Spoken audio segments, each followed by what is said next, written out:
দুটা বিষয়। প্রথম হচ্ছে আজকে এখনো পর্যন্ত কোনো পার্টিকুলার পয়েন্টে কনক্লুশন হওয়ার মতো জায়গায় আমরা পৌঁছাইনি। সর্বশেষ যে আলোচনা হচ্ছিল সেটা হচ্ছিল এনসিসির ব্যাপারে, ন্যাশনাল কনস্টিটিউশন কাউন্সিলের ব্যাপারে। এটা কিছুটা অসমাপ্ত আছে, আমাদের বক্তব্য এখনও সেখানে হয়নি। কিন্তু আমরা নীতিগতভাবে যেটা আগে লিখিত দিয়েছি এখনও বলছি, আমরা এনসিসির পক্ষে এরকম একটি সাংবিধানিক ব্যালেন্স কমিটি থাকা উচিত, প্রতিষ্ঠান থাকা উচিত, যারা সাংবিধানিক এবং বিধিবদ্ধ যে সমস্ত সংস্থা আছে সেগুলার নিয়োগ এবং নিয়ন্ত্রণের ব্যাপারে ভূমিকা পালন করতে হবে। সেখানে প্রধানমন্ত্রী থাকবেন, প্রধান বিরোধী দলীয় নেতা বা নেত্রী যিনি তিনি থাকবেন, আমাদের স্পিকার থাকবে, আপার অ্যান্ড লোয়ার হাউস যদি হয় ডেপুটি স্পিকার থাকবেন। এভাবে একটা স্ট্রাকচারের ব্যাপারে আমরা একমত হয়েছি। অরিজিনালি প্রস্তাব ছিল ওনাদের সেখানে প্রেসিডেন্ট এবং প্রধানমন্ত্রী থাকবে, চিফ জাস্টিস থাকবে, প্রেসিডেন্ট অ্যান্ড চিফ জাস্টিস থাকবে। এই দুইজনের ব্যাপারে আমরা আপত্তি করেছি এই জন্যে যে একজন হচ্ছে দেশের অভিভাবক হিসেবে প্রেসিডেন্ট ভূমিকা পালন করবে, আরেকজন জুডিশিয়াল চিফ যিনি দেশের আইন এবং বিচার বিভাগের জন্য, জাস্টিসের জন্য প্রধান। সো ওনাদের এই কমিটিতে আনলে এখানে যদি কোনো রকম বিরোধ তৈরি হয় তাহলে এটা মীমাংসা করার আর কোনো বডি থাকে না। তো সে কারণে আমরা বলেছি প্রেসিডেন্ট এবং প্রধান বিচারপতি বাদ রেখে এটাকে কনস্টিটিউট করা। অনেকেই কিছু এদিক ওদিক বলেছেন, কিন্তু অলমোস্ট দু একটি দল ছাড়া বাকি সকলেই এনসিসি গঠনের ব্যাপারে নীতিগতভাবে আমরা একমত হয়েছি। না, আমরা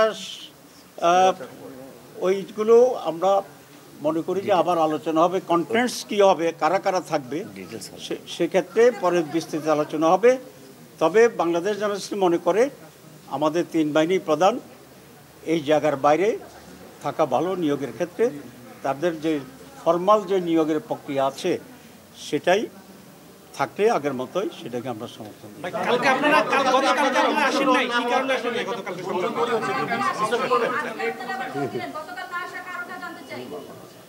আমি খুব বিস্মিত যে আমরা 24 ঘন্টা আসি নাই, আপনারা কারণটা এখনো বের করতে পারেন না।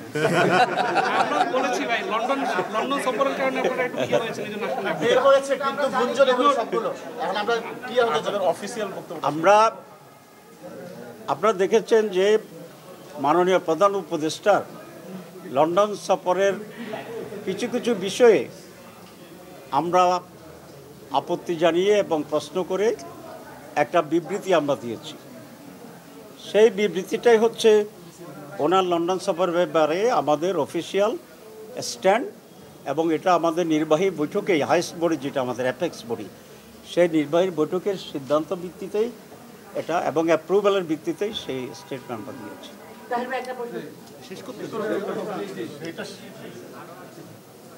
মাননীয় প্রধানমন্ত্রী, মাননীয় প্রধান উপদেষ্টা লন্ডনে গিয়েছেন অ্যাওয়ার্ড আনার জন্যে, টাকা ফেরত আনার জন্যে,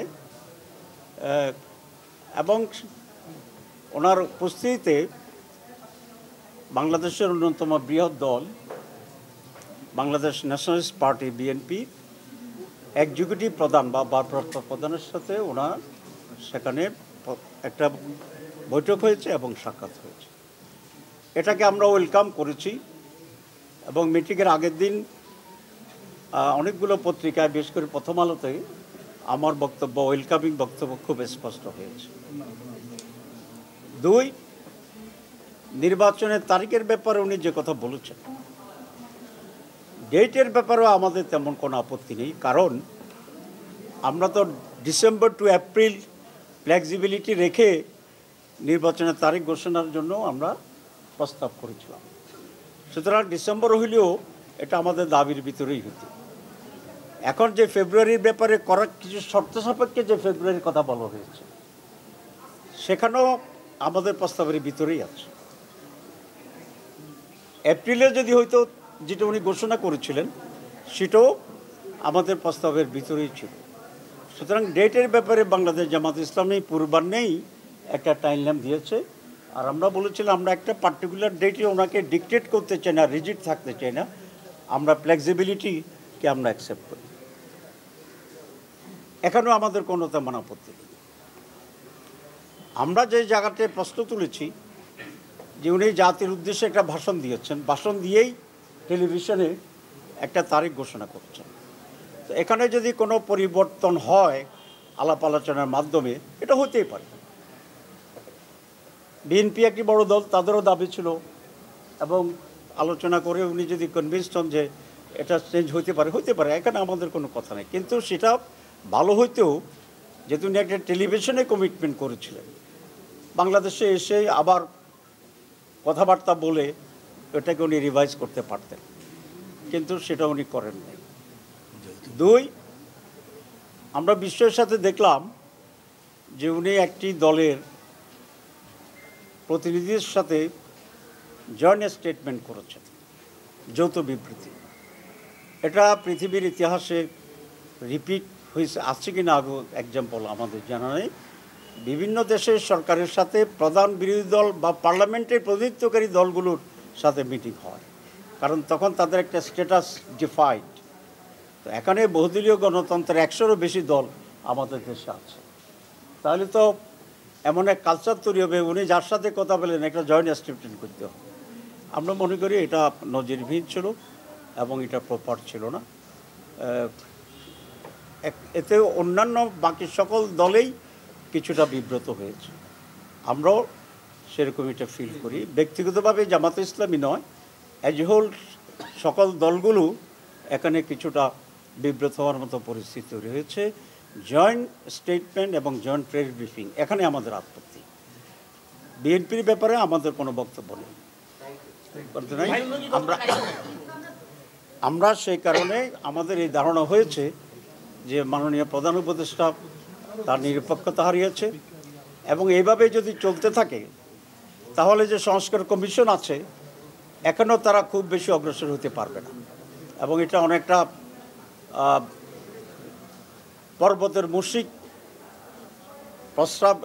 এটা প্রসব করার মতো একটা পরিস্থিতি দাঁড়াবে, কার্যকরিতা হারাবে। সে কারণে প্রতীকী প্রতিবাদ হিসাবে আমরা গতকাল আসিনি। এর মধ্যে আমাদের সাথে ইন্টারিম গভর্নমেন্টের অনেক ঊর্ধ্বতন ব্যক্তিরা যোগাযোগ করেছেন, এবং কাল দুপুরে মাননীয় প্রধান উপদেষ্টা আমাদের মাননীয় আমিরের সাথে ফোনে কথা বলেছেন, এবং কথা বলে আমরা আমাদের কথা বলেছি, উনি কিছুটা রিয়েলাইজ করেছেন, এবং উনি এটা আশ্বস্ত করেছেন যে ওনার সরকার নিরপেক্ষ সরকার, ওনারা কোনো বিশেষ দল বা গোষ্ঠীর প্রতি ইনক্লাইন না। আগামীতে এসব ব্যাপারে তারা নিরপেক্ষ এবং স্বচ্ছ ভূমিকা পালন করবেন, এবং সে ব্যাপারে আরও অনেক যত্নবান হবেন।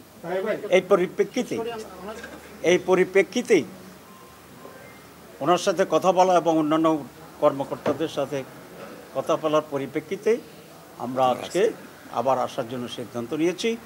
আমরা কোনো কিছুই অচল অবস্থার সৃষ্টি হোক সেটা আমরা চাই না। আমরা সবসময় ইন্টারিম গভর্নমেন্টকে সহযোগিতা করে আসছি, তো কিন্তু যেখানে ব্যর্থ হয় সেখানে অবশ্যই আমাদেরকে কথা বলতে হবে। আমরা শুনেছি, আমরা আশা করি আমরা এখান থেকে রিফর্মস কমিটিতে আমরা রেগুলার থাকতে পারবো ইনশাআল্লাহ।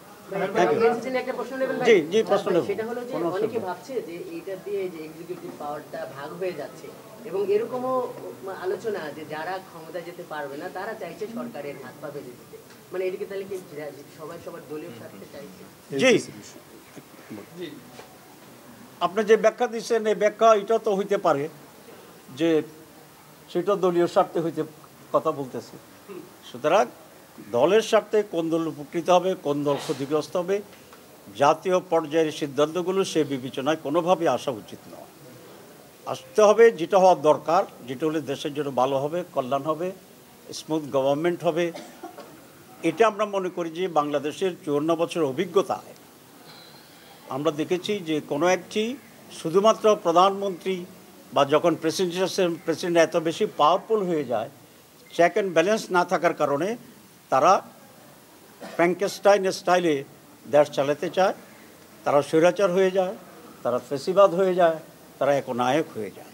সুতরাং বাংলাদেশের জন্য কমপক্ষে, আমি বিশ্বের সারা দুনিয়ার কথা বলি না, the present situation of practice in the government আমাদেরকে যদি ব্যালেন্স করতে হয় তাহলে অবশ্যই এরকম একটা বডি থাকা উচিত। কার ফেভারে যাবে কি যাবে না, কে সরকারে যাবে যাবে না, নির্বাচনের পরে এটা বোঝা যাবে। আর একটি কথা বলতে চাই, আপনার সরকার নির্বাচনকে যদি সুষ্ঠু স্বচ্ছ করার জন্য কঠোর না হয় তাহলে আরেকটা হাসিনা মার্কা নির্বাচন এই দেশকে রক্ষা করতে পারবে না। স্বরাষ্ট্রমন্ত্রী আরেকটু কথা বলতে শেষ করতে, স্বরাষ্ট্রমন্ত্রীকে দেখলাম হঠাৎ করে পত্রিকায় যে লেভেল প্লেইং ফিল্ড তৈরি হয়ে গেছে, আমরা প্রস্তুত আছি। দেখছেন কিনা আপনারা? আমার কাছে এটা মনে হইল যে উনি লেভেল প্লেইং ফিল্ড কীভাবে বোঝায় উনি বুঝে না। যিনি একটা বিল্ডিংয়ের তালা খোলার মতো ব্যবস্থা করতে পারেন না এক মাসেও, 300টা কনস্টিটিউয়েন্সিতে উনি কীভাবে আইনশৃঙ্খলা রক্ষা করবেন, এটা খুবই একটা বিস্ময়ের ব্যাপারে। আমি ওনাকে সংযতভাবে কথা বলার জন্য অনুরোধ করছি এবং লেভেল প্লেইং ফিল্ড কী হবে নির্বাচনে কাকে বলে এটা বোঝার জন্য ওনার কাছে অনুরোধ করছি। জি, ধন্যবাদ। আচ্ছা, আর একটা কোশ্চেন, ঠিক আছে। জি, আমাদের অবস্থান খুবই পরিষ্কার। আমরা বলেছি নারীদের জন্য 100 আসন ডাইরেক্ট ইলেকশন আমাদের আপত্তি নেই, তবে সেটা পিআর সিস্টেমে হইতে হবে, প্রফেশনাল যে ইলেকশন সেইটা হইতে হবে। সুতরাং আগে ওইটা সলভ না করলে এটার মতামত দেওয়া কঠিন হবে, কারণ ইফ যদি ইত্যাদি দিয়ে তো কোনো আর ফাইনাল কোনো সিদ্ধান্ত হয় না। আমাদের ঐকমত্য কমিশন এখনো ইফে আছে, যদিতে আছে, বাট আরেকটু পরে যাবে, এরপরে কিনতে হইবে কিনা আল্লাহ ভালো জানে। Thank you very much.